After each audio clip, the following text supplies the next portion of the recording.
expressed during this program are not necessarily the views of the station, its staff, or management. Equal time will be given to people with opposing views.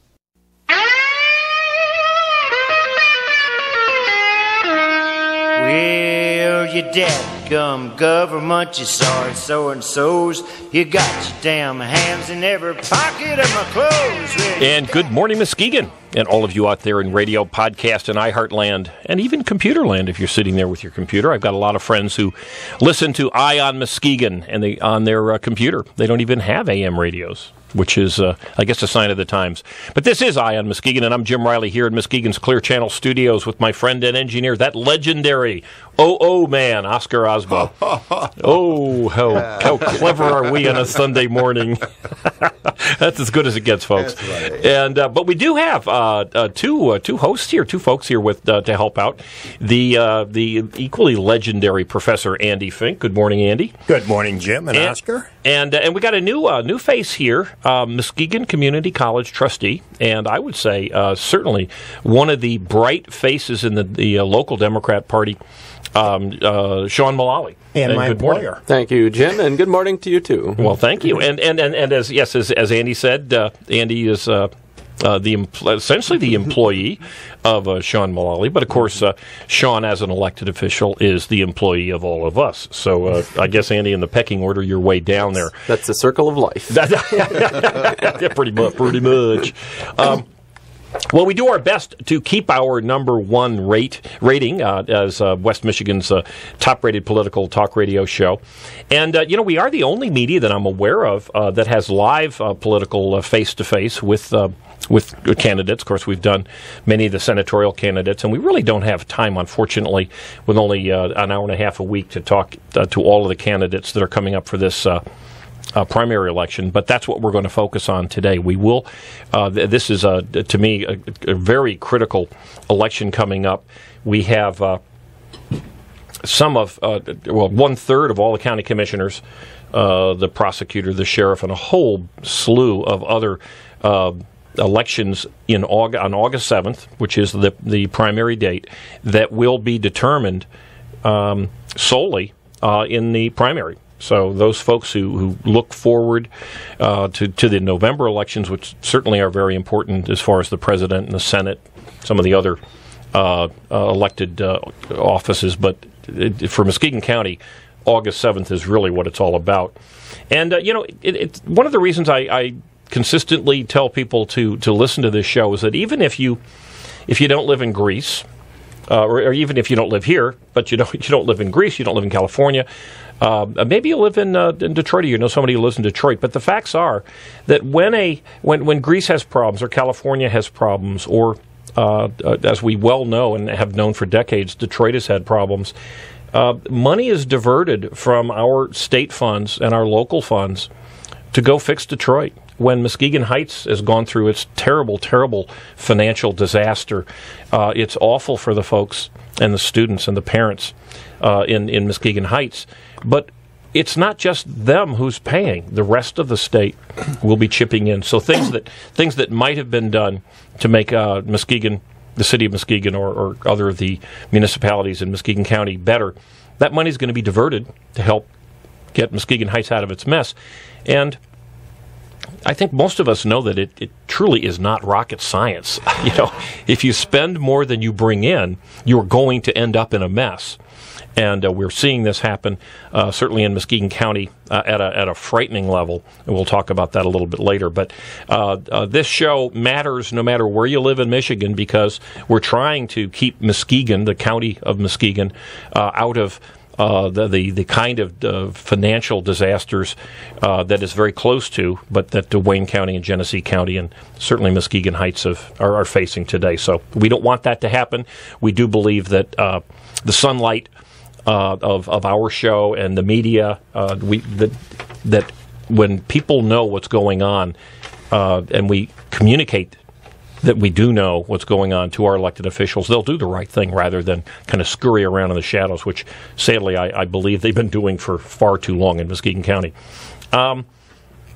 Hey, we do want. I mentioned this before, but we do want reporters. If you've seen something, I got a very interesting email just last night, and I haven't had a chance to really confirm it. But it talked about some of the mailmen from the U.S. Postal Service that are aware of all sorts of folks that are not going to be around, but yet are delivering absentee ballots, and some of the information that they may have. Now, I have not been able to confirm that, but if you've got any information, certainly give us a call. Our number here is 231-421-4409, or you can email me. I'm sorry, that's the home number, the 421-4409. Yeah, they're all calling there now saying, where is he? Well, they can do that because I have voicemail. But if you want to call into the station right now, you can call in 231-830-3109, and or you can email us at onmuskegon@gmail.com. But we are looking for those folks who are interested in making our community better. We want transparency and sunlight and openness in our government. And as I have quoted before, one of my all-time favorite quotes by the patriot, the great patriot Patrick Henry: "The liberties of a people never were nor ever will be secure when the transactions of their rulers may be concealed from them." And with the sad collapse of the newspapers in our state, we are one of the few remaining outlets that are really looking to provide commentary, opinion, and information, up-to-date information about those people who either are looking to get elected or are currently elected and running very, very important political positions in our county. So with that said, on this day, I love to go into on this day stuff, historical events. And we all celebrated the 4th of July on Wednesday. But on this day, in 1776, Colonel John Nixon, I wonder if he was a relative of our President Nixon, but he gave the first public reading of the U.S. Declaration of Independence to a crowded Independence Square in Philadelphia. So, did he end it with "I am not a crook"? Probably not, although actually by the definition of the British monarchy, he was a crook, I suppose, of some sort at that time. A couple of other things happened. Edward Berner, who was a druggist in Two Rivers, Wisconsin. This is in 1881. You may have heard this because we're close enough to Wisconsin. But in 1881, poured chocolate syrup on ice cream in a dish. Now, prior to this, chocolate had only been used for making ice cream sodas. This is the first time an ice cream sundae had ever been made. And the world was never the same. And the world has not recovered from it. And a couple of birthdays, Wolfgang Puck, Angelica Houston, Kevin Bacon, and, of course, everybody's favorite, at least my favorite here, is Toby Keith, born in 61. You think that Werner was related to the Werner in Detroit who invented soda, essentially? This is Berner. Oh. Berner. We've got to enunciate, Jim, and we won't confuse folks. So, no, this is a gentleman named Edward Berner, but 1881. So until then, I mean, think about that. No one had ever decided to do that. And I think back in those days, you didn't go to your grocery store and get your own little can of chocolate. It probably had to be done in a soda shop. The story is, and perhaps apocryphal, is that sodas were not allowed to be sold on Sundays.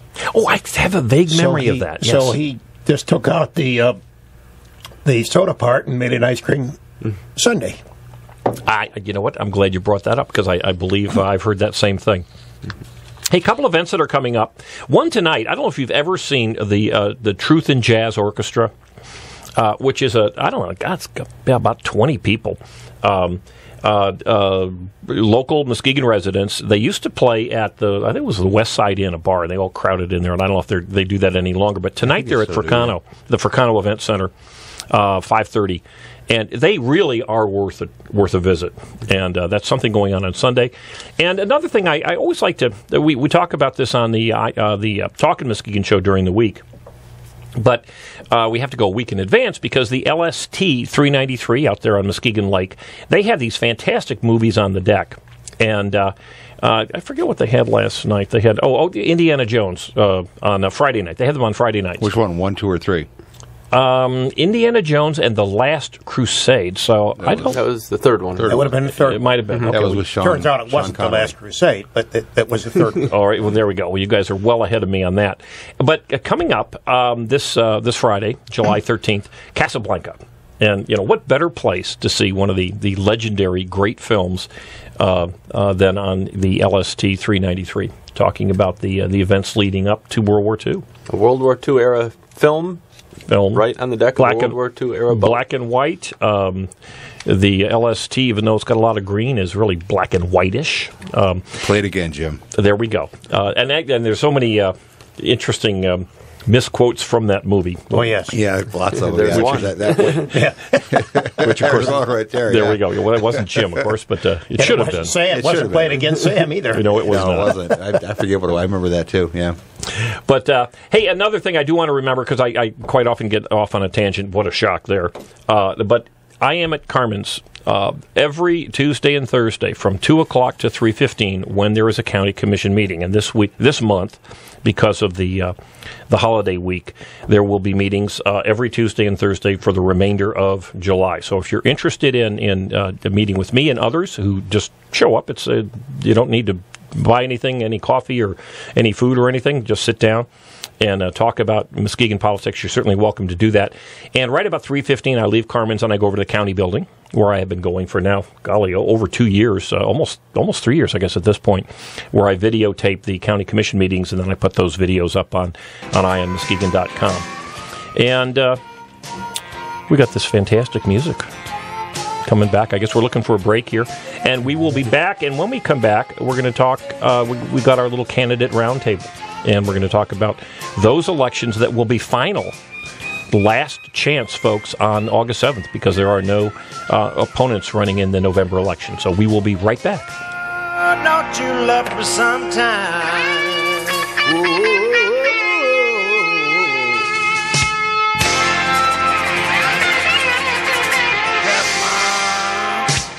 Bad boys, what you want, what you want, what you gonna do when Chevy John Brown come for you? Call Bad Boys Bail Bonds. Open 24/7, 365 days a year. Agents statewide and nationwide. We do 10% bonds for less.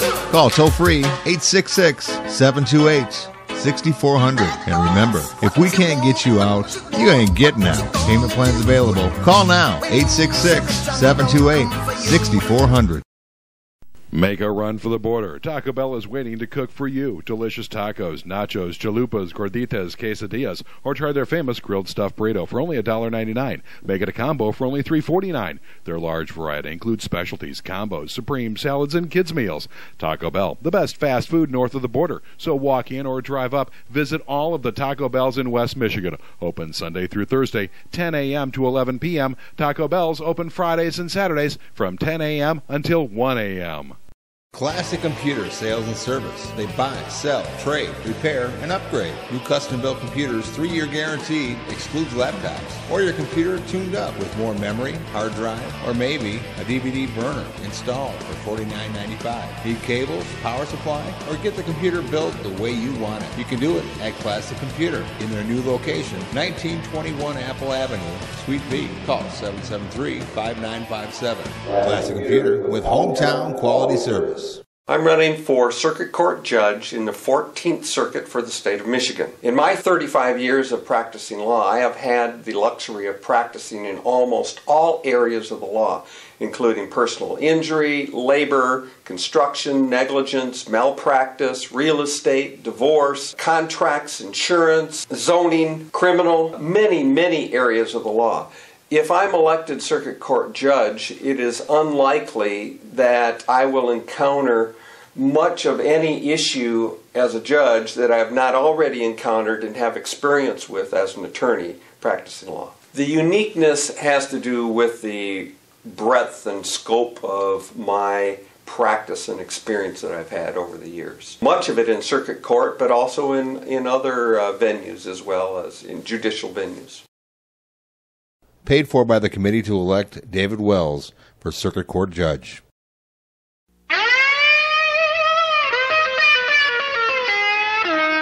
Well, you dadgum Dadgum government, you sorry so-and-sos. You got your damn hands in every pocket of my clothes.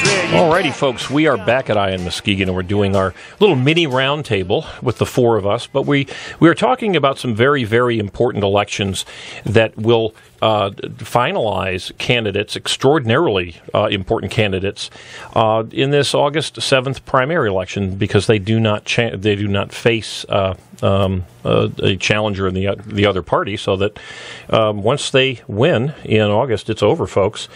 And too many people, I don't think, understand how important that is, and how, I guess, standard it is here in Muskegon. I don't know about other counties, but I was looking through the list of candidates. Now, we'll go specifically in a moment to the judges and the prosecutor and the county commissioners and the sheriff, but in the townships, which almost, I believe actually every township has their elections, only 3 townships of all of the townships in Muskegon, Blue Lake, Fruitland, and Holton Township, have a multitude of Republicans and Democrats running against each other that will result in the final election being in November. But Casnovia, 100% Republican. Cedar Creek, all Democrat with 1 Republican. Dalton, all Democrat with 1 Republican. Eggleston Township, all Democrat with 2 Republicans. Fruitland, we talked about Fruitland. Fruitport Township, all Democrat with 1 Republican. Laketon Township, all Republican with just 2 Democrats. Montague, all Republican. Moreland, all Democrat with 1 Republican, 2 Republicans. Muskegon Township, all Democrat with 1 Republican. Ravenna, all Republican. Sullivan, all Democrat with just 1 Republican. And White River Township, all Republican with just a couple Democrats. So we don't really have time to do the homework and to provide you with the information on these races. These are trustees and township supervisors and township treasurers and secretaries and things of that sort. But they're quite important. And again, if you do care about your community, now is the time. We're running out of time. Now is the time to get yourself educated.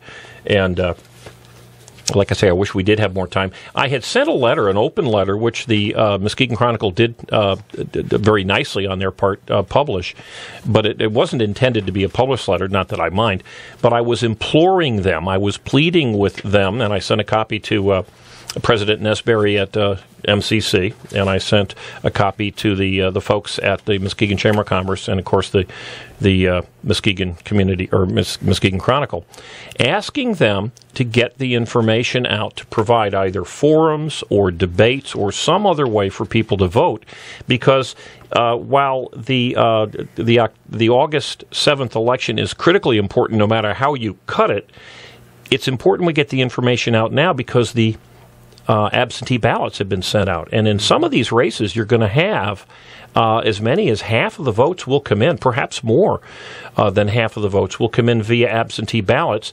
And they're already being submitted. They're already being received at the townships and the cities. So a lot of folks are making voting decisions, perhaps without the information that they really ought to have. And we have, for so long, we have depended on MCC, who's very nicely put on the debates and forums. The Chamber of Commerce, I know, does have some type of rating system that they're going to be putting out for some of the candidates, but that's not out yet. At least I haven't seen it yet. And the Chronicle used to do, I think, at the very least, it would present who the candidates were. None of that's happened yet, and I think perhaps they're waiting until they get closer to the August 7th election, but they're not fully appreciating that we are in a changed world, in a world that does have absentee ballots that are becoming more and more and more important. And if people are going to start voting at the beginning of July, which in fact they are, then we really need that information out much more in advance than just a week or so before the election itself. So enough. I'm off of my that particular soapbox for the moment. Let's start with Andy. I'd asked Andy to do a little research on the 3 county commission seats. Now, this coming year, we will have only 9 county commissioners for all of Muskegon County. Every single one of the current 11 is running, so some of them are running against each other. And but 3 of those elections fully 1/3 of the county commission. These are the leaders who are driving the direction of Muskegon County. 3 of those county commission seats will be fully and finally determined in the August primary because there are no opponents from the opposite party. And Andy, as he's shuffling papers like I did for my first 6 months in the show, why don't you start on one of those races and we'll just attack you mercilessly? Well, let's just get one of them out of the way then. District number 3 pits a local gadfly radio show host and open meetings advocate against a long-term public servant and Mr. Nice Guy. And that is, of course, our own Jim Riley is trying to unseat Bob Skolnick as the commissioner from the Norton Shores. And who's the nice guy? District number 3. And I'm, without any question, anybody who's listened to this show knows that I'm the nice guy. So. There you go. But it is District 4, just as a it is? a correction. It is right. District 4. And, of course, that's what I meant to say. There we go. So don't go and vote the wrong place. Well, that's true. Yes. But you know what? Let me just touch on that because the districts are changed from when we had 11. Now we're going to the 9. So not that the numbers really matter. You'll see that when you get in there and see your ballot. But I think what makes this interesting is that everybody, including Jim himself, thinks that Bob Skolnick is a man who served their community in many ways very well. He's a successful entrepreneur. But Jim's point is that he is not a good Republican county commissioner. And more importantly, he is not a good county commissioner at all because he is not voting he votes for excessive union budgets, and he goes along with the Democrats on almost all the issues. And he is not, he's part of the let's keep everything hidden cabal at the county commissioner's office. And I think that Mr. Riley's point is that we need a different kind of county commissioner. Well, I'm going to respond to that, and thank you. It's essentially pretty accurate. And by the way, I have invited on numerous occasions every single county commissioner to be a guest on this show, and that invite remains open all the way through, well, any time for that matter. But my biggest argument, the single, is because we have a $110 million, $109 million underfunding, which is off book, by the way, so that when someone says when a county commissioner says that we're balancing our budget every year, well, they're sort of not lying to you because, in fact, they are balancing the budget, but they're not telling you that at the same time they've gone out and got a bunch of credit cards and borrowed $109 million, which keeps growing, by the way, every year, that is off book, and that at some point young folks like, or younger folks like Sean Mullally will have to pick up. I think that's criminal. So if you're not happy with the direction that the county's gone, then you want to look at those county commissioners and how they voted. Well, the Democrat county commissioners have always been, at least to my view, I disagree with them on policy, but every one of them has been absolutely and clearly honest. They said we are for the union people, we want more union jobs, we want more union benefits, and we strongly agree in the expansion at any level, be it the bus, the MAT system, be it Brookhaven or whatever. We believe in the expansion of Muskegon County government. I may disagree with him in policy, but certainly not in their honesty. Unfortunately, 3 of the long-term Republicans, John Snyder, Marv Engel, and Bob Skolnick, my opponent here, have voted with these Democrats 100% of the time on every union contract, and about 99% actually a little more than 99% on every hiring and on every spending item over the 10-year or the 9.5 years that they've been commissioners. So if you think that you're voting for a Republican because in fact he's going to do something different than a Democrat, you're wrong in Muskegon County. And so I think Bob and the other 3 Republicans have let us down, at least in the sense when they say, wait a minute, we're doing something different than the Democrats. They vote exactly the same. Jim, one comment you made is they're $120 million in the red in their budget. But 110. 110. But aren't they paying off that debt every year a little bit, like $3 million a year? No, they're not. That's what they have said. There's 2 types of debt that it's not even debt. because it's not a debt would it's require an obligation, but it's not liquidated to a certain amount. Yeah, let's talk about that, because this is something the other ones we'll get into, and we're going to have to come up on a break here shortly. But that there is pension obligation, which in fact has been sort of brought into control and is really not the serious problem. But the big one, which is about $80 million and growing every single year, are the post-employment benefits. In other words, the promises for the health benefits. And they made a big deal about changing the health benefits in this most recent year, where they did make some cuts. They were very, very minor, but then they went out and wrote a check to every single county employee for $600. That's the $2.4 million came right out of the budget to, in essence, mitigate the savings that happened. That continues to grow. It will continue to grow as long as you're paying health benefits that you've not accounted for. And I have stood in front of that board before they made their votes, and I said, folks, before you vote on this, please tell me that you've looked at what the cost will be for these new contracts, because they just voted the 10 new contracts. Whoopsie-days. Well, we just got the... Who needs me talking when we got great music? We'll come back right after this break.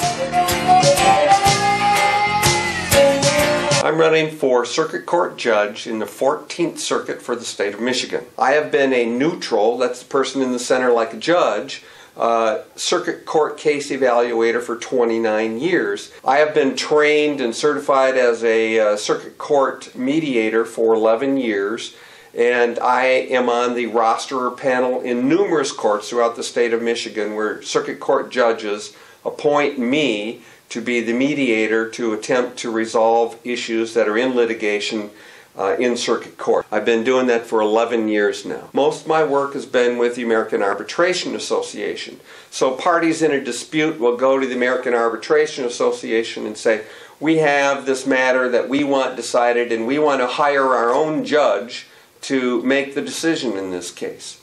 I am one of those judges, and I have been doing this for 15 years. Paid for by the committee to elect David Wells for Circuit Court Judge.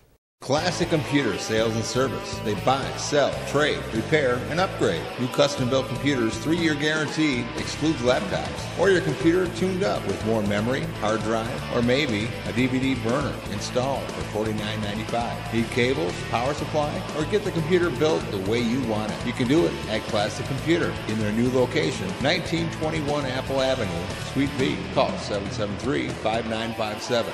Classic Computer with hometown quality service. Make a run for the border. Taco Bell is waiting to cook for you. Delicious tacos, nachos, chalupas, gorditas, quesadillas, or try their famous grilled stuffed burrito for only $1.99. Make it a combo for only $3.49. Their large variety includes specialties, combos, supreme salads, and kids' meals. Taco Bell, the best fast food north of the border. So walk in or drive up. Visit all of the Taco Bells in West Michigan. Open Sunday through Thursday, 10 a.m. to 11 p.m. Taco Bell's open Fridays and Saturdays from 10 a.m. until 1 a.m. Bad boys, what you want, what you want, what you gonna do when Chevy John Brown come for you? Call Bad Boys Bail Bonds. Open 24/7, 365 days a year. Agents statewide and nationwide. We do 10% bonds for less. Call toll free 866-728-6400. And remember, if we can't get you out, you ain't getting out. Payment plans available. Call now, 866-728-6400.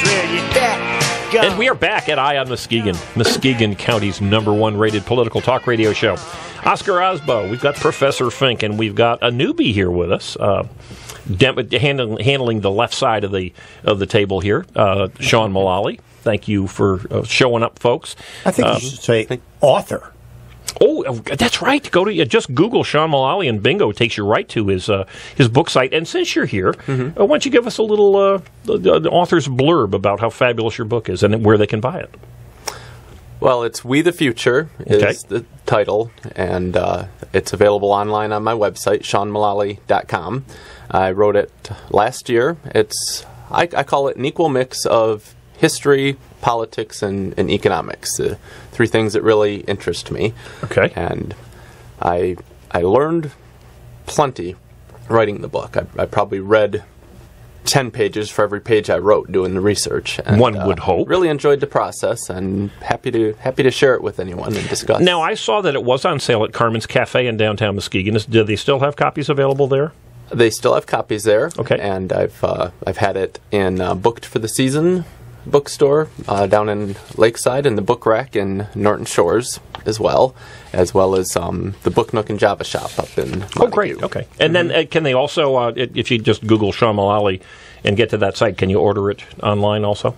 Yes. Oh, it's wonderful. available online as well. Great. Well, I've always wanted to write a book. I'm jealous of you, and good for you. And sometime we ought to maybe have you in and talk about just how you got that done, because there are a fair number of West Michigan and even Muskegon County authors, and now with the ability to do these things online, and I know I no longer read books. I just read my Kindle voraciously. So anyway, let's get back. We're going to go to Andy. We're talking about those elections coming up in August 7th primary that will be final because there are no challengers in the November election. And Andy, you just allowed me to spend too much time talking about myself, which certainly that's what this show ought to be about.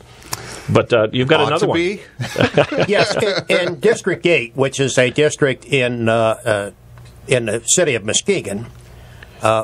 District. I said District 8, and Sean just pointed out that I was reading District 6. And boys and girls, this will happen to you more and more as you age. Well, numbers don't matter because, again, when you go into your ballot box, you'll see the correct one. Mm-hmm. Yeah, you don't have a choice to vote in the wrong district. The incumbent is name is Longmire, and I don't have my cheat sheet in front of me. It's Anthony Longmire, and he is at the risk of sounding like our vice president, he's a good-looking, articulate young man. Well, he most certainly is. He attended Baker College, and he's employed at the Gerald Ford Job Center. And he's got a little history in this district. He lost a close campaign to long-term incumbent Bill Gill in 2008. It was a three-way race, and Bill Gill just barely edged him out. I didn't know that. That's interesting. Yeah, but in 2010, he beat Bill Gill in a two-man contest in a primary. Quite an accomplishment to overcome that name recognition. Oh, yes. It shows you how attractive Mr. Longmire is as a person. He supported the initiative to allow felons to apply for jobs in Muskegon County. This, I believe, was a Republican Alan Jaeger initiative, but he supported it. Yes, he was vocal in that also. And he has also supported growing crops at the airport for biofuel. I don't quite understand that. His opponent... at least the most well-known opponent is Charles Nash. He's a former member of the school board of Muskegon and also a former county commissioner. He comes with carrying a bit of baggage with him. Well, when he was elected to the school board, when he was elected to the county commission as a school board member, he refused to resign the school board, even though the attorney general said he had to, and the local prosecutor or the local attorney said he had to, county attorney, and. A lot of tax dollars, by the way, were wasted on that by the Muskegon School Board, the county commission, and I would imagine probably the state too, in terms of legal advice. And finally, when he agreed to step down from the school board, he tried to attach a condition to it that would let him name his successor. Well, they wisely rejected that. He left the county commission to run for state representative a couple of years ago, and then he tried to get back on the school board. While he was on the county commission, he pushed local preference in contracts for the county. The third person is interesting, and he's a friend of mine, Joshua Eldon Brady. He lives in Muskegon. He has a little farm in Muskegon. He has a website about his farm. He's a substitute teacher, and he's an attorney. When he lived did not know that. Yeah, when he lived in Albion, he sued the city of Albion because they were not giving him the proper tax break for his homestead, and he won the suit in the Court of Appeals. So he's kind of an interesting man, and I have to know him because he was the director, the organizer, the producer of our church's presentation at the local cemetery where we acted out people who were buried there. I was Captain Jonathan Walker. Oh, all right. Okay, well, now you are an ex-attorney. Is he a practicing attorney at this point? Well, yes, but it's kind of like we were talking about in the break of journalism. You can go to school and you can become a lawyer, and you can be an attorney if you've got a client, but that doesn't mean you can make a living at it. An awful lot of lawyers out there are struggling, and I don't know how well he's doing. Okay, all right. Well, so just to sum this up, we've got an incumbent, a one-term incumbent, who I must say, as someone who who attends almost every single county commission meeting, and certainly since these folks, since Anthony Longmire was brought on, he asks good questions. He's a very solid Democrat. He has 4 preferences in contracts, and he has voted with Bob Skolnick and the rest of the Republicans and the rest of the Democrats in every spending and every hiring vote.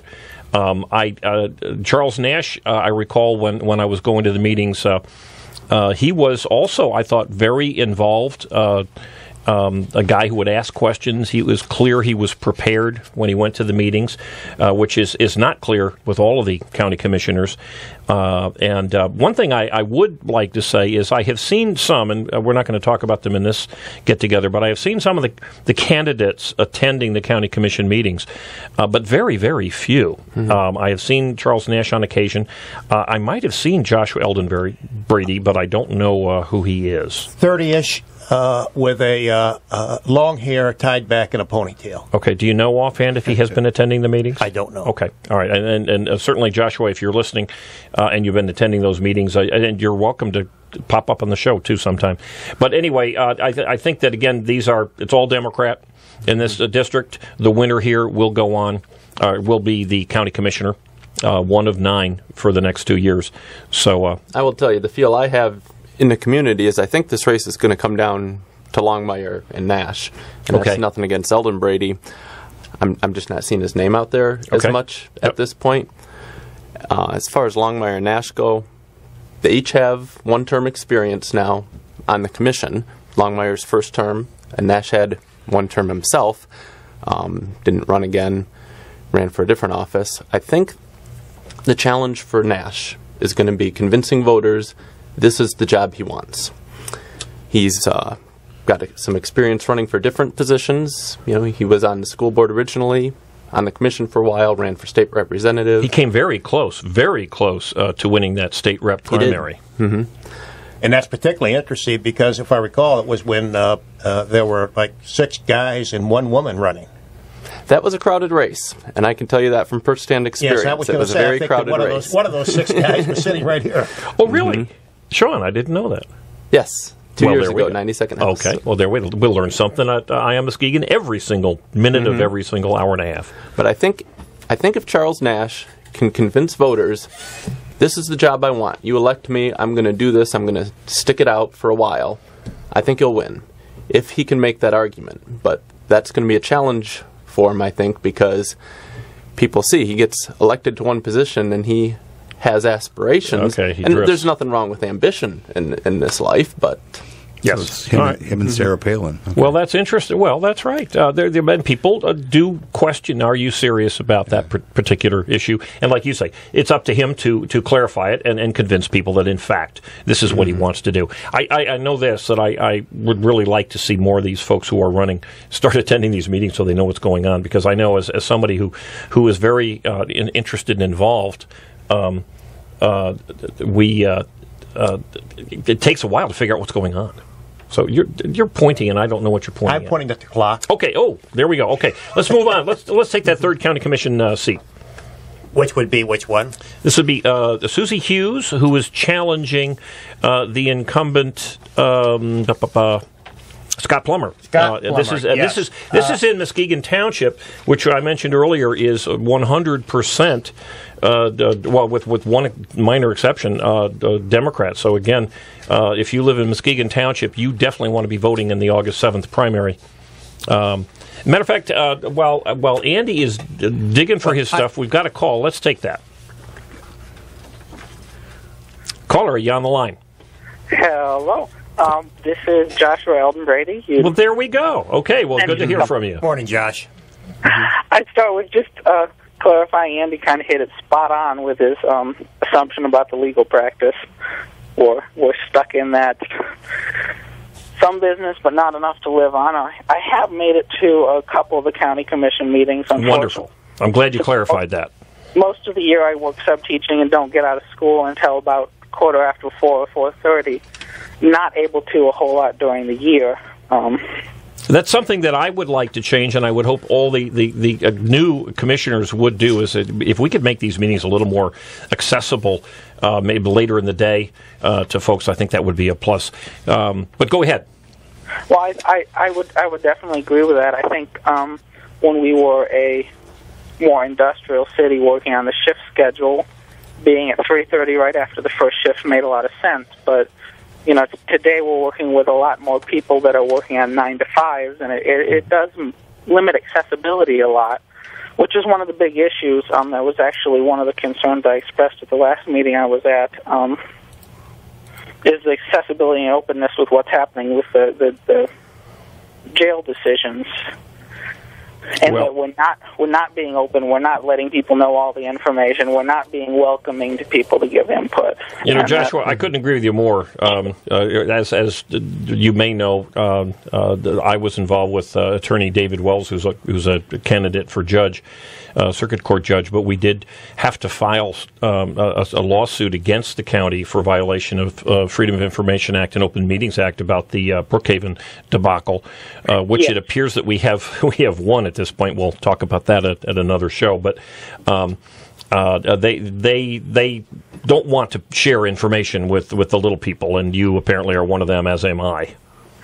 That's my first big thing. The other thing I just wanted to mention, to me, that's the big issues. One is that you already hit on the openness with finances, the figuring out to make sure that everybody's in the loop. And to me, the second issue is our whole justice system, dealing with the jail, dealing with the public defender's office that isn't being run the way it should. The American Bar Association sets out standards for how a public defender's office should run. There's 10 of them. We meet none of them. You know what? We can't keep you on for very long here, but you know what I'd like to do, and maybe you can contact me after the show. This jail issue is huge. I've got a letter going to the Chronicle shortly. I would like to have another show. We did have one before, but now we know more information. Let's get you back, Joshua, before the election. We'll talk about the jail issue, and maybe some of the other folks who are running for office would be willing to join us. So that's a whole show topic. I'll send you both contact information. That'd be great. That'd be great. But thanks so much for calling in, and best of luck. Hopefully we'll get you on the show before the end. And thank you for emphasizing to everybody just how important August 7th is. Okay, well, we'll remember your name. Thank you. All righty, bye-bye. Okay, we got to keep moving on here, and guys, I have no trouble if you wave at me and give me stern looks. if I get blathering on. Mm-hmm. Okay, the next one is Susie Hughes versus Scott Plummer race. Okay, and that's in the Muskegon Township. And this is really very similar to the Jim Riley versus Bob Skolnick race, except it's on the Democrat side. Susie is a friend of mine, and her emphasis is more efficient government, more open meetings, virtually everything that Jim has said about his emphasis. Oh, my gosh, she sounds like a brilliant human being. Well, yes, and she is, in fact. And she's involved in the Tea Party, according to her website. I don't believe she is any longer. Okay. She may have been in the past. She was involved in the Tea Party. Well, again, because my understanding is because of the Tea Party's interest in balancing, municipal budgets. Yes. Purely fiscal. And most of the Tea Party people are there for fiscal reasons, despite what you read and hear about on MSNBC. Her opponent is Scott Plummer, and I tried to look him up on the web and didn't find out much about him, but he is a former Muskegon Township trustee, and now he's an incumbent on the County Board of Commissioners. He's involved with the Muskegon County Land Bank Authority, and he votes with the Democrats on all the issues regarding the fiscal matters and union matters. And the Republicans also soundly and roundly support him in those votes, too. Sadly, like I say, it's 10-1 is almost always every single vote, if assuming there is somebody not voting with the group. Susie helped build her husband's business. They started off with a little bitty business, and now it's quite a successful contracting business. And Hughes Builders. Yeah, Hughes Builders. Okay. She's been intimately involved in that. This race is a particularly interesting one to me, and I think it mostly revolves around one question. I look at the race, and they're both running in the Democratic primary, and that's going to be decisive. There's no Republican running in that race. And Susie Hughes decided to file as a Democrat, and I saw the same website profile that she wrote that you did. It was still up as of last night, where she describes herself as active in the Muskegon County Republican Party and the Muskegon Tea Party. And I think maybe since running for this position, she's stepped away from those two organizations, perhaps. But that's interesting. Yeah, my understanding is that she stepped away actually many months ago from both. But it's interesting that there would be a website out there that would still have her listed as active. Yeah, I'm pretty sure she resigned from the Republican Party executive committee way back when, over 2 years ago. Yeah, it's still up on the WZZM 13 website, and maybe it's an old profile that she's even forgotten exists. I'm not sure. I would imagine it is. That's what I would think. That's because she is running as a Democrat. And, that's the question. That's address that. You know, the 1,000-pound elephant in the room, you might say, is I want to understand her thinking of why she chose to file as a Democrat in this race. What has been her changing philosophy that has led her to switch parties? Does it have anything to do with looking at the voting history of that particular area? Because it seems to me you file in one party with no Republican opposition, she'd be the automatic nominee. But now she's in a contested primary. I'm not sure exactly where the reasoning is. I think I can give a little insight there. We have our current Muskegon County Drain Commissioner, Dave Fisher, who I believe is quite a competent drain commissioner, ran initially as a Republican and got thumped a few years back. He ran again as a Democrat and won very easily. This is a Democrat county, primarily. Muskegon Township, as we saw, only has one Republican running for any of the offices. There are certain areas where if you're going to get elected, you really have to run in a particular party. And I don't know if that's what's going on with in this particular race, but I do know, for instance, Ottawa County has not elected a Democrat to any position at any time for over 100 years. But in fact, there are many liberal folks who have been elected running as Republicans. That's in the old days, you used to be able to say, hey, if you're running for Republican, you stand for something, whatever it may be. You're running as a Democrat, you stand for something, whatever it may be. That's the biggest complaint I've got here with the old-time, long-term Republicans is that you at least expect the Skolnicks, the Snyders, and the Marv Engels to at least on occasionally vote separately from the Democrats. But in the reality, if you didn't know the names, you would see that they all vote together. So it could be that it's a convenience deal. It could be that there's a change. The Republican Party, as we all know, 4 years ago, almost 4 years ago, was roundly denounced in elections by just about everybody. Very few people were happy with the Republicans. So it's hard to say what goes on in the mind. I do know that Susie has a website that I've seen that's quite good, and I don't have the site on hand here. Maybe she can send it to us. Actually, those who've contacted us, we'll put those websites up. I do know that just to be fair with Bob Skolnick, he does have a Facebook site called Keep Bob on the Job. So if you go onto Facebook and just plug in Keep Bob on the Job, you can see his information. Susie, I think maybe hers is a Facebook site too. I don't know about Plummer. Again, Plummer's been, I'd say, active. He seems knowledgeable. He seems that when he's at the meetings, he's done his homework. Again, he's a solid union supporting Democrat voting. He's proudly for more spending and the expansion of the powers and the responsibility of Muskegon County. So, and he's got a longer relationship with that community. This is his first term on Scott's got commission. some history. Yes, he's got his job. Do you know? I know he's involved in inspections. So he's got he's got a business and he's got a job experience that is, frankly, he has dealt with government for a long time. He was on the township board. He was on the township board, and his business now deals with inspections, where I believe he has to deal with townships and the like. Okay, we are going far slower than I had hoped. Yeah, we probably should take a break, but okay, we'll take a quick break, and then we're going to speed up. You get chipmunk voices coming up here shortly. I think I'm running for circuit court judge in the 14th Circuit for the state of Michigan. For 15 years, I've been the judge of choice for parties who want to hire me to act as the judge and make a decision in their case. Yeah, not only have I been experienced as a judge, as an arbitrator, I have been the judge or arbitrator of choice of parties. They chose me because of my skills and talents.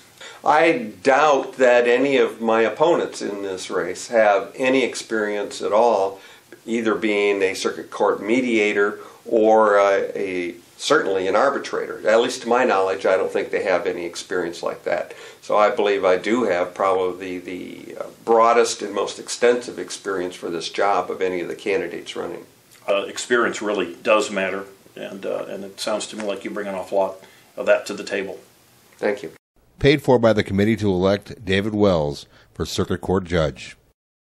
Classic Computer Sales and Service. They buy, sell, trade, repair, and upgrade. New custom-built computers, 3-year guarantee, excludes laptops. Or your computer tuned up with more memory, hard drive, or maybe a DVD burner installed for $49.95. Need cables, power supply, or get the computer built the way you want it? You can do it at Classic Computer in their new location, 1921 Apple Avenue, Suite B. Call 773-5957. Classic Computer with hometown quality service.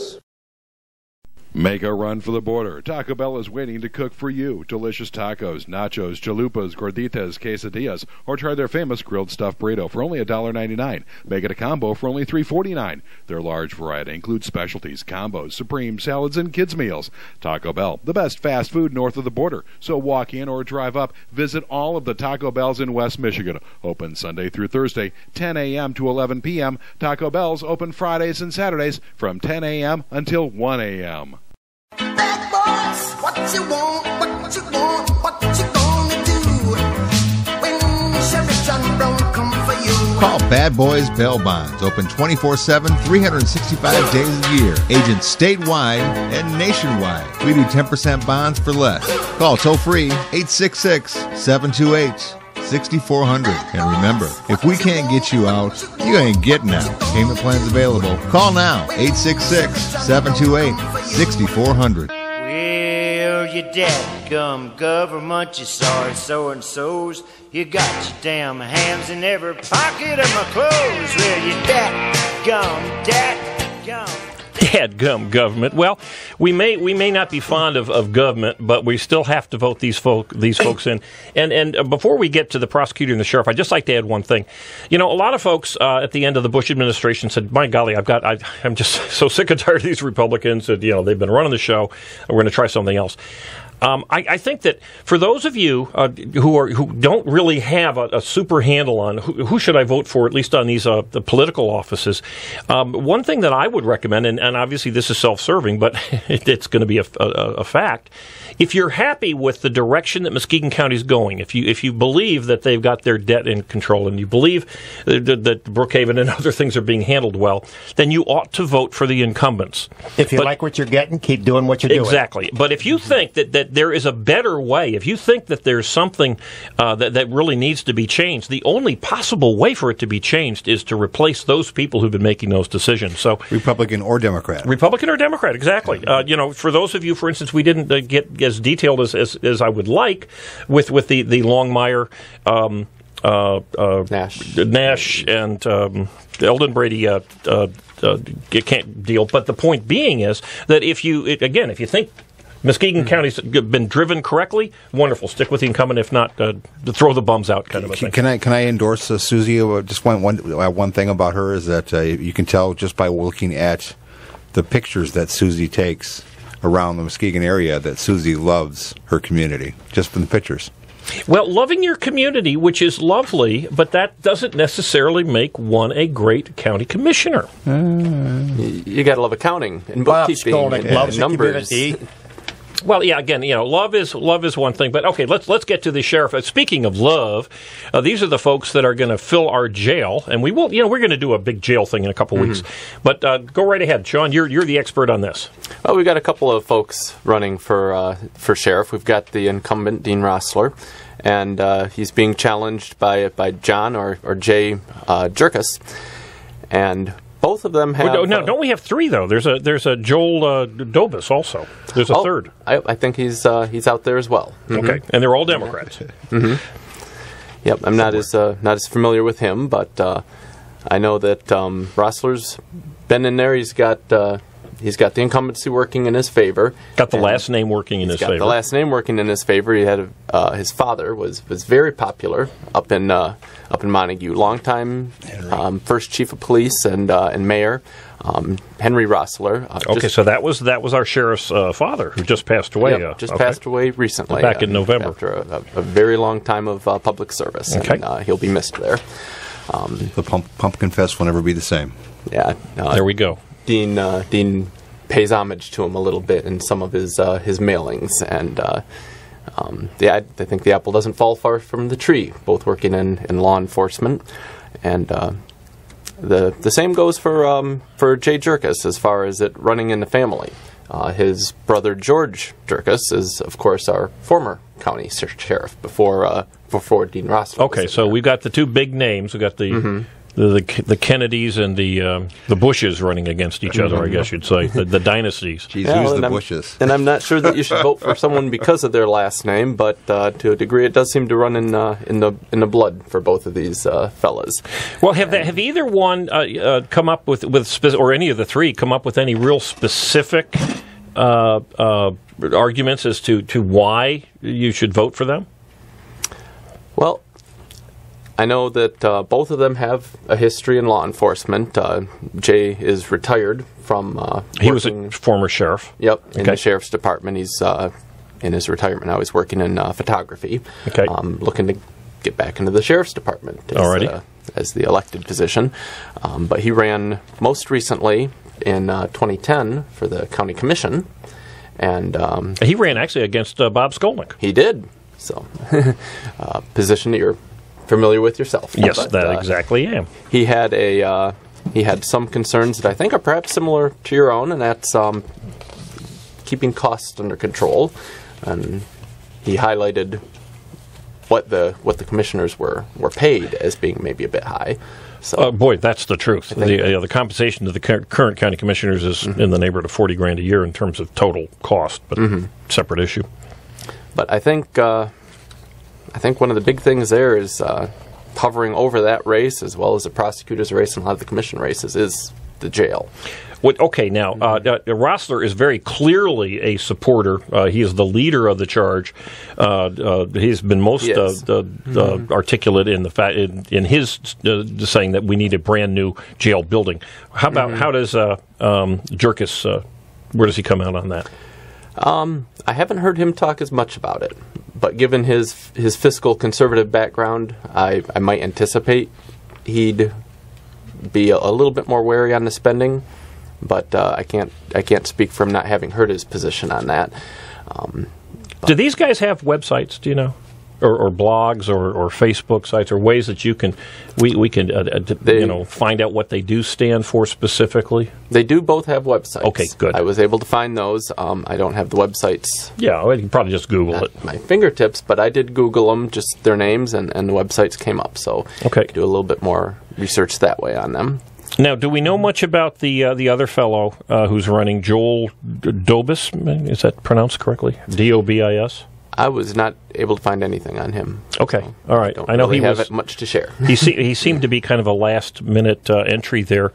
And again, all three are Democrats. Well, it would seem to me that if you're going to run against a popular incumbent, and there's clearly that Dean Rossler is a pretty popular guy, he's a pretty nice guy, and he seems to have been running the sheriff's department fairly well. He doesn't, he may advocate for the contracts that the sheriffs have, but he doesn't vote for them. It would seem to me that if you're going to run against him, you got to say, I'm going to be a better sheriff than Dean because I guess that kind of fits anyone running against an incumbent. Well, we don't know at this point then. So Jerkis hasn't made it clear why he would be better. At least we haven't found that out yet. Is that not that I'm aware? Okay, all right, good. Well, and maybe as time goes on, he a lot of these candidates don't realize that the voting is going on. A lot of them probably are waiting as we get a little closer, and they're perhaps missing the fact that many of these votes are going to be locked up, mailed, and done by that last week in July. They were at the parades anyway. I will well, that's true. Yes, they were. Yeah. I will give it to Jerkis, though. He is getting out there in the community. Yeah, you see his name a lot. I see his signs all over the place. See him at a lot of public functions. I mean, he's putting the effort into this. Okay. All right. Well, then, and again, for those of you who are listening who are running, if you want to get on the show and get a little, at least a 10, 15-minute shot, we'd happy to have you. Okay, let's move on to the next one, because these guys all work hand in hand, and we're going to follow up with the judges, but the county prosecutor. Now, this race has a little bit different dynamics because it's an open seat. Tony Tagg declined to run for re-election. Absolutely. And so, unlike the sheriff's office, you don't have someone challenging an incumbent. We have the biggest names out there are DJ Hilson and Mark Curtis that seem to be going head-to-head. And Steve Corwin. Steve Corwin's running also. I think he's making a little bit smaller splash, but he's out there. Okay, Corwin is an attorney. Yes. A private attorney, is that correct? Okay. Hilson is an assistant prosecutor? DJ Hilson is an assistant prosecutor. Okay, and how about the other fella? Mark Curtis has... Mark Curtis. About 10 years' experience as assistant prosecutor. He was the one that was let go, right? And he was the one that got involved. He's the one that got let go. Now. Yeah. Okay, so he was he actually was I thought quite highly respected, but then he had the situation where that he had taken a vacation that had been paid for by a bail bondsman. Yeah, and then was he fired by Tony Tagg? There was two of them. Yeah, there was himself and another attorney that were let go by Tony Tagg. The prosecuting attorney, but the other one's not running for prosecutor. So there we go. Okay. No, eventually it was, I believe, referred up to Lansing to look at if there was any wrongdoing, and they dismissed it. Okay, so there was no legal wrongdoing. No.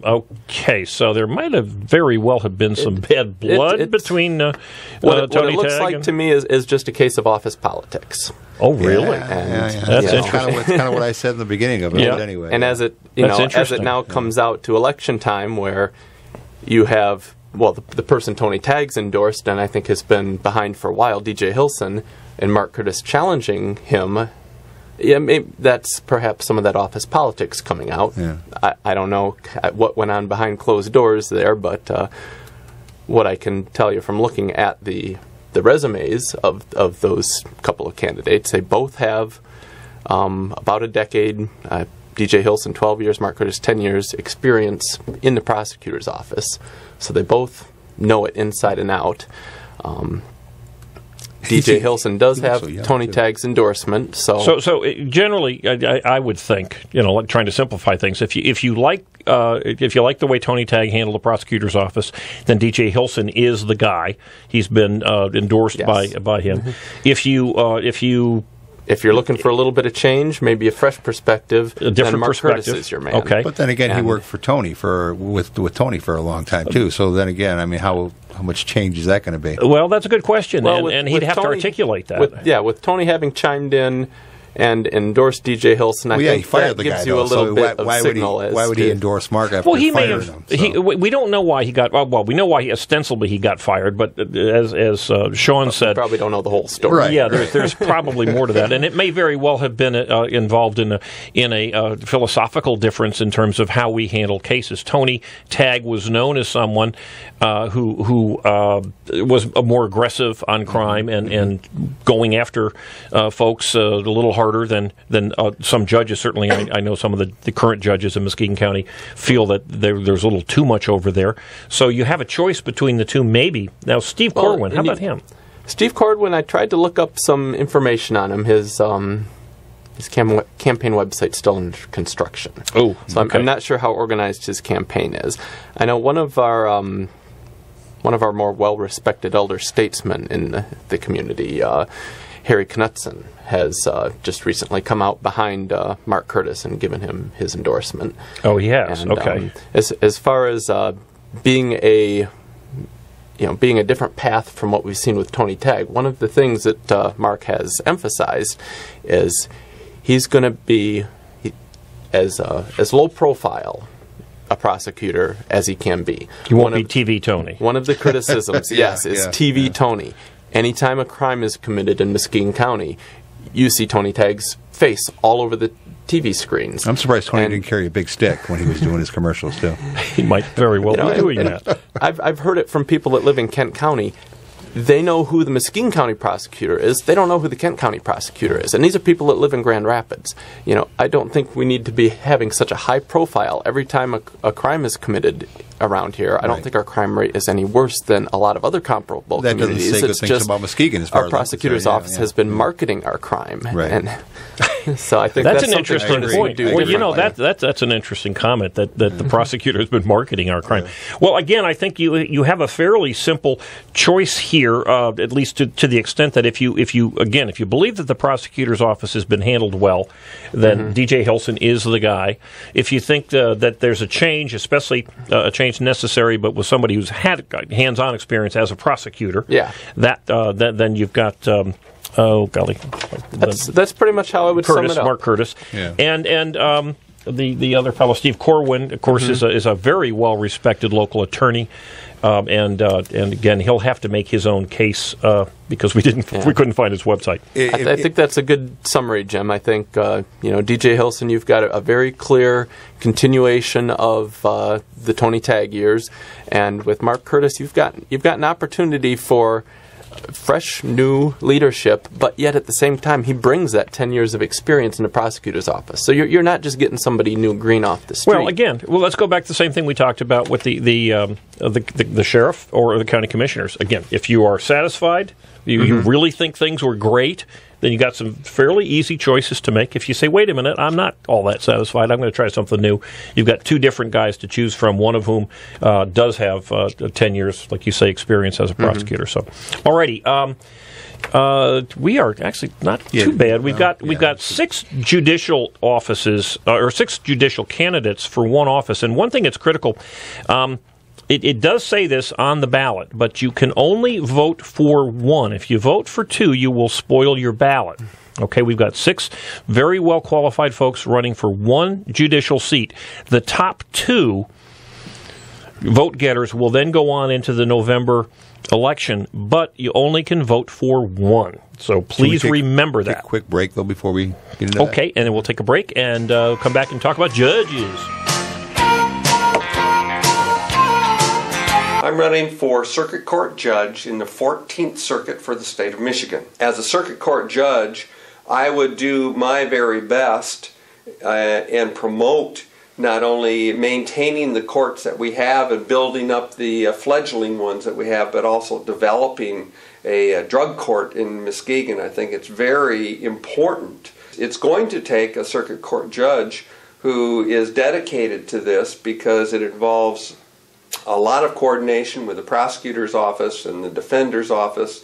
You need grants and you need income for these specialized treatment programs. Other judges that we have here in the county, they really bring not just temperament and great judgment and compassion, but they bring an array of experience. Seems to me that you have an awful lot of that already, and I wish you the best in the coming election. Thank you. I hope the voters feel that way too on August 7th. Paid for by the committee to elect David Wells for Circuit Court Judge. Classic Computer Sales and Service. They buy, sell, trade, repair, and upgrade. New custom-built computers, 3-year guarantee, excludes laptops. Or your computer tuned up with more memory, hard drive, or maybe a DVD burner installed for $49.95. Need cables, power supply, or get the computer built the way you want it? You can do it at Classic Computer in their new location, 1921 Apple Avenue, Suite B. Call 773-5957. Classic Computer with hometown quality service. Make a run for the border. Taco Bell is waiting to cook for you. Delicious tacos, nachos, chalupas, gorditas, quesadillas, or try their famous grilled stuffed burrito for only $1.99. Make it a combo for only $3.49. Their large variety includes specialties, combos, supreme, salads, and kids' meals. Taco Bell, the best fast food north of the border. So walk in or drive up. Visit all of the Taco Bells in West Michigan. Open Sunday through Thursday, 10 a.m. to 11 p.m. Taco Bell's open Fridays and Saturdays from 10 a.m. until 1 a.m. Bad boys, what you want, what you want, what you gonna do when Chevy John Brown come for you? Call Bad Boys Bail Bonds. Open 24/7, 365 days a year. Agents statewide and nationwide. We do 10% bonds for less. Call toll free 866-728-6400. And remember, if we can't get you out, you ain't getting out. Payment plans available. Call now, 866-728-6400. And we are back. Always running out of time here.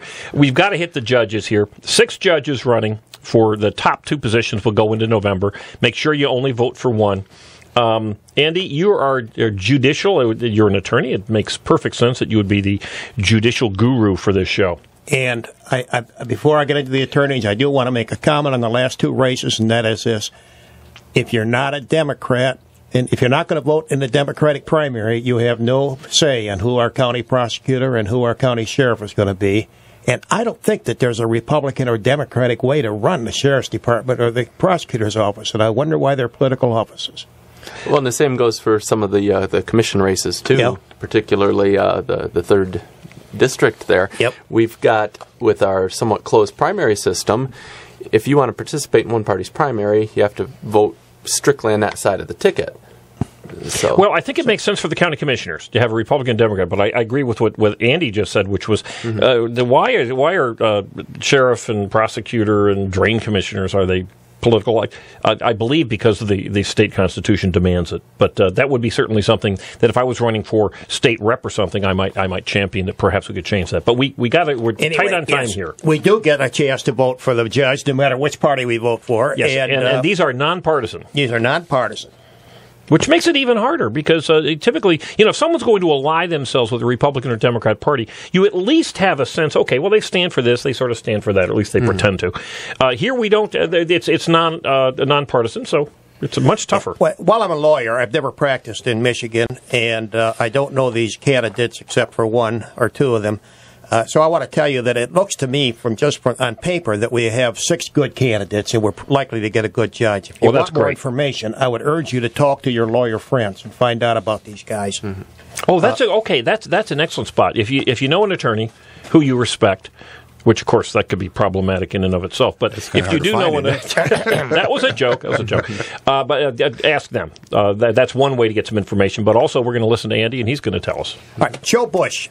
And this is more or less going to be alphabetical, maybe not entirely. Joe Bush has a couple of interesting factors, but he graduated from Michigan State University in 1993. He graduated from North Muskegon High School in 1989, and he graduated from Detroit College of Law, which is now located in East Lansing at Michigan State University, in 1998. A couple of interesting things about his background. He was a lawyer in a big insider trading case in New Jersey, and involved a Michigan defendant, so maybe that's how he got the job. But I think it's interesting that he was asked to go to New Jersey to try this federal case. And a little thing that probably he just should have not bring up, but it's an interesting factoid. His father was a lawyer who was murdered in this town when Joe was just a few months old. He's never knew his father. Oh, my golly. Wow. He's the youngest of 5 people, and he's He's a past president of the Muskegon County Bar Association. He's been involved in a number of local matters. So that's Joe Bush. All right. Next, we'll give you Annette Smedley. Annette was a candidate for the prosecutor's office 2 years on the Republican ticket, 2 years ago on the Republican ticket. She has 6 children. I didn't know that. Pardon me? I didn't know. 6 children. And oh, my God. she became a lawyer as an adult after having 6 children. So while she's only been a lawyer for a few years, she's been married for 28 years. It's obviously organized. And she has 5 grandchildren. She has another little interesting thing about her. She's primarily a public defender, and she's appointed by the judges to represent people. And one of her more notorious cases was that fellow whose name I did not bring with me for some reason. The baby who was... the guy who took this baby kidnapped. from the mother up in Ludington. Ludington, yeah. And the baby is not turned up. And on a M Live page, there was a man who questioned what kind of a person who would defend such a man. Well, that's what it's a person who's participating in the system and making sure that our Constitution is carried out. But she's a trial lawyer. Has had good trial lawyer experience. Okay, let's move to the next one. Moving on, let's try Karen Grunhout.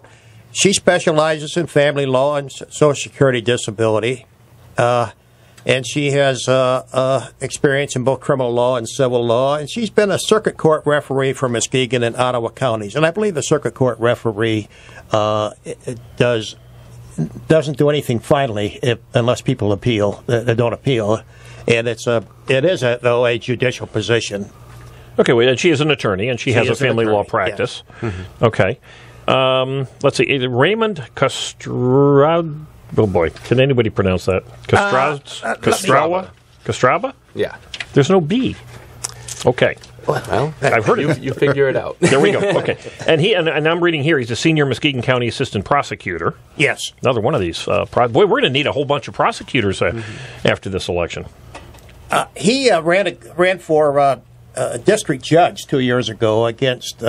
Andy Waringo. Yeah. Mm-hmm. Kind of a dirty campaign, actually. I think he's tainted by that campaign. I thought it was an unseemly way to run for judge, and it was an unseemly way to treat an incumbent. And for me, for that reason, I don't much like him. Geez. Well, it's okay to have an opinion. He might be an excellent lawyer and a man of high character, but that certainly turned me off. Okay, and Andy, when he realized that there was going to be a little dirt in the air, he really geared up and blew him out in the ultimate election. Yes. Okay, got a couple more here we want to touch on. Michael Walsh, okay. A man with an interesting background. He's only been a lawyer for 10 years, but he was a reporter and. He's a reporter for the Muskegon Chronicle. I didn't know. Yes, that. and from another newspaper earlier in his career. Okay. And he has a master's degree from the University of Oklahoma. What do you bet he gets the Chronicle's endorsement here? Geez, I wonder. He's been the president, or is currently the president of the Muskegon Bar Association, I think, or he's on the board anyway. And he's got some interesting endorsements. He's got endorsements from former judges and the current judges, including Anthony Waringo, we just talked about. Okay. Mm-hmm. Andy Waringo. Well, is Mike Walsh the only one amongst this list that has been both a private practice attorney and a prosecutor? Mike Walsh, has he been a prosecutor? Wasn't aware of that. No. I don't think No, he's not a prosecutor. No, he's just a private practice attorney. Yeah. And there's one other one. One other one is a friend of mine. Oh, I thought I saw that. Special prosecutor. That's not the same as being in the prosecutor's office. Not in the prosecutor's office, yeah. No. Mm-hmm. That's being hired to prosecute a single case because of a conflict or something for that reason. Right. Mm-hmm. The last one I'm going to mention is a friend of mine, David Wells, who has probably got almost as much experience as the other ones put together. That's a little exaggeration.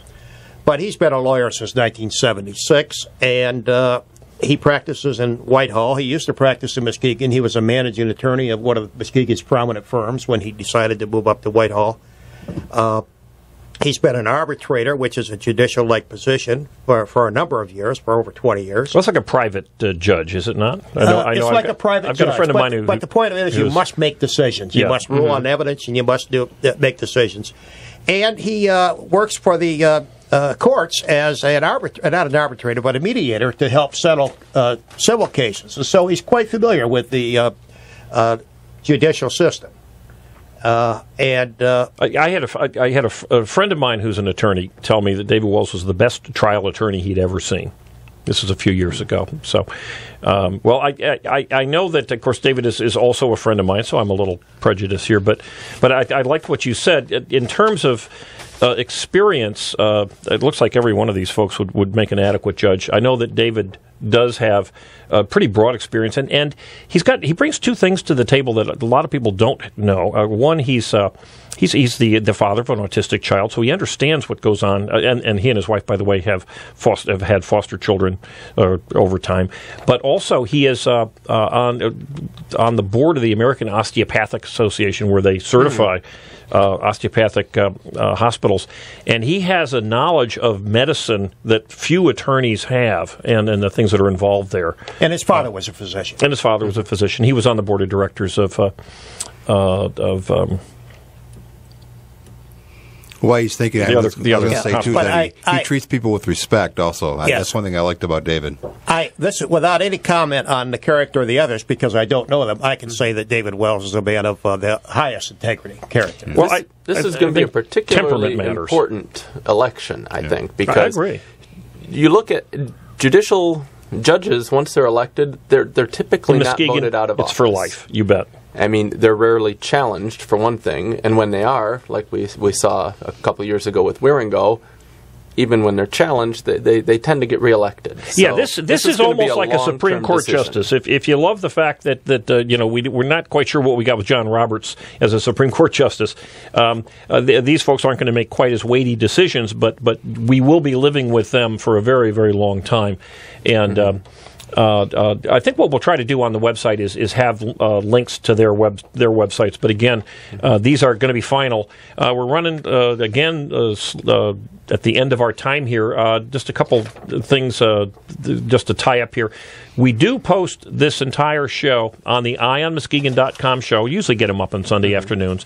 Don't forget, I'm on the Talkin' Muskegon show Monday, Wednesday, and Friday with John Van Wyck and Brian Worsham. That's also on 1090 KBZ.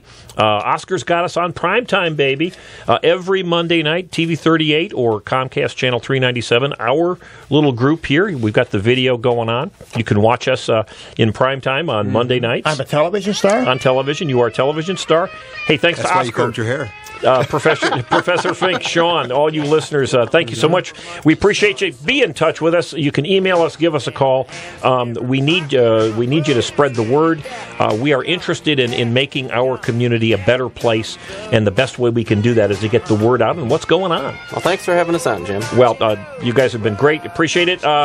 We will be back next week. We've got a fantastic show. We're going to be talking about the initiatives, referendums, and all sorts of other stuff. So we'll have our promos going on during the week. Have a great week, folks.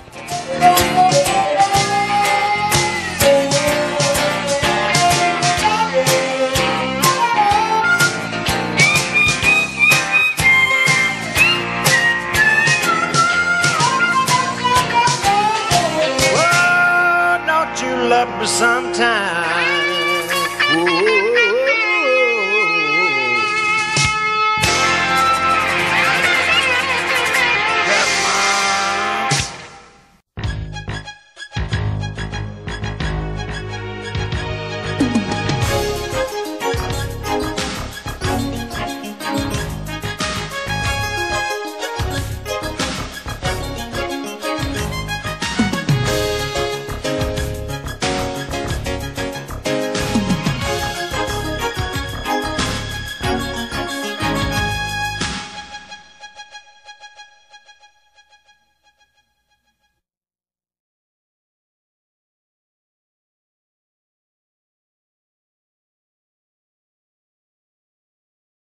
I'm running for Circuit Court Judge in the 14th Circuit for the state of Michigan. In my 35 years of practicing law, I have had the luxury of practicing in almost all areas of the law, including personal injury, labor, construction, negligence, malpractice, real estate, divorce, contracts, insurance, zoning, criminal, many areas of the law.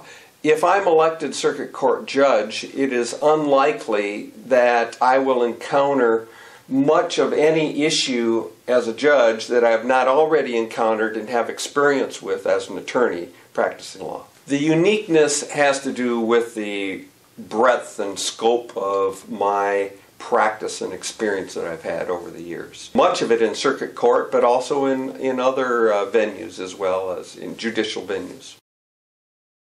Paid for by the committee to elect David Wells for Circuit Court Judge.